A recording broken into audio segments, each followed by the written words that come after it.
తెలంగాణ వ్యాప్తంగా జిల్లా కోర్టులకు సంబంధించినటువంటి ఉద్యోగాల భర్తీకి ఒక నోటిఫికేషన్ విడుదలైంది. ఈ నోటిఫికేషన్ ద్వారా మొత్తం 859 ఖాళీలకు సంబంధించినటువంటి భర్తీ అనేది జరగనుంది. సో, వీటికి సంబంధించినటువంటి అప్లికేషన్ ప్రాసెస్ ప్రస్తుతం ఆల్రెడీ మొదలవ్వడం జరిగింది. చివరి తేదీ కూడా మనకు ఫిబ్రవరి 13వ తేదీన వీటికి సంబంధించినటువంటి అప్లికేషన్ ప్రాసెస్ అనేది ముగియడం జరుగుతుంది. సో, ఓవరాల్‌గా మనము ఈ వీడియోలో వచ్చేసరికి ఏ పోస్టులు ఎన్ని ఉన్నాయి? ఏ జిల్లాకు సంబంధించినటువంటి ఉద్యోగాలున్నాయి? అదేవిధంగా వీటికి సంబంధించినటువంటి వయోపరిమితి ఏంది? అదేవిధంగా విద్యా అర్హతలు ఏ విధంగా ఉండాలి? మరీ ముఖ్యంగా వీటికి సంబంధించినటువంటి ఎంపిక ప్రక్రియ ఏ విధంగా ఉంటుంది అనే విషయాల గురించి ఈ వీడియోలో మనం కంప్లీట్‌గా తెలుసుకుందాము. ముందుగా ఈ వీడియోని చూస్తున్నటువంటి ప్రతి ఒక్కరు కూడా ఈ వీడియోని తప్పకుండా లైక్ చేయండి.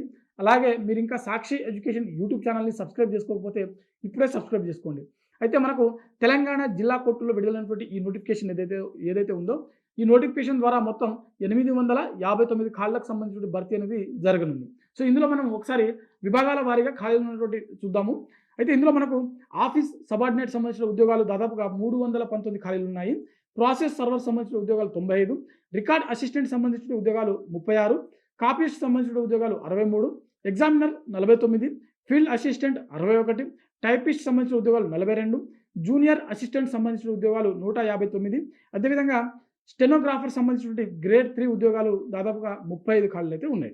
ఓవరాల్‌గా ఇందులో మనకు జిల్లాల వారీగా ఆయా జిల్లాలకు సంబంధించినటువంటి కోర్టులకు సంబంధించినటువంటి ఖాళీలను బట్టి మనకు మళ్ళీ డివైడ్ చేయడం జరిగింది. దాంట్లో రిజర్వేషన్ వారీగా కూడా డివైడ్ చేయడం జరిగింది. సో, అఫీషియల్ నోటిఫికేషన్‌లో ఒకసారి మీరు కంప్లీట్‌గా చూసేటువంటి ప్రయత్నం కూడా చేయండి. అదేవిధంగా వీరికి సంబంధించినటువంటి అంటే ఈ పోస్టులకు సంబంధించినటువంటి విద్యా అర్హతలు ఏ విధంగా ఉండాలి అనంటే, కొన్ని పోస్టులకు 7వ తరగతికి సంబంధించినటువంటి విద్యా అర్హతలతోటి అప్లై చేసుకోవచ్చు. మరికొన్ని పోస్టులకు ఇంటర్మీడియేట్, మరికొన్ని పోస్టులకు డిగ్రీ అర్హతతోటి అప్లై చేసుకోవాల్సి ఉంటుంది. సో, కొన్ని పోస్టులను బట్టి ఇక్కడ విద్యా అర్హతలనేవి డివైడ్ అయితాయన్నమాట. సో, అప్లికేషన్ ప్రాసెస్‌లో మనము క్లియర్‌గా మీరు చూసుకోవచ్చు. మనకు అఫీషియల్ నోటిఫికేషన్‌లో మెన్షన్ చేయడం జరిగింది. దాంతో పాటుగా కొన్ని పోస్టులకు కంప్యూటర్ నాలెడ్జ్ టెస్ట్ అనేది చాలా కంపల్సరీగా ఉండాల్సి ఉంటుందన్నమాట. చాలా కీలకమైనటువంటివి అన్నమాట అది. ఇవి మనకు ఇక్కడ ఎడ్యుకేషన్ క్వాలిఫికేషన్ సంబంధించినటువంటి కొన్ని అర్హతలనేది ఇక్కడ మెన్షన్ చేయడం జరిగింది. దాంతో పాటుగా మనకు వయో పరిమితికి సంబంధించినటువంటి అంటే వయస్సుకు సంబంధించినటువంటి చూసుకున్నట్లయితే ఏ పోస్టులకైనా గానీ అభ్యర్థులు ఎవరైతే దరఖాస్తు చేసుకోవాలనుకున్నటువంటి అభ్యర్థులు ఉంటారో వీరికి కనీసం 18 సంవత్సరాలు, మాక్సిమం 46 సంవత్సరాల వరకు వయస్సు ఉన్నటువంటి ప్రతి ఒక్క అభ్యర్థులు ఈ పోస్టులకు దరఖాస్తు చేసుకోవడానికి అర్హత కలిగి ఉంటారు.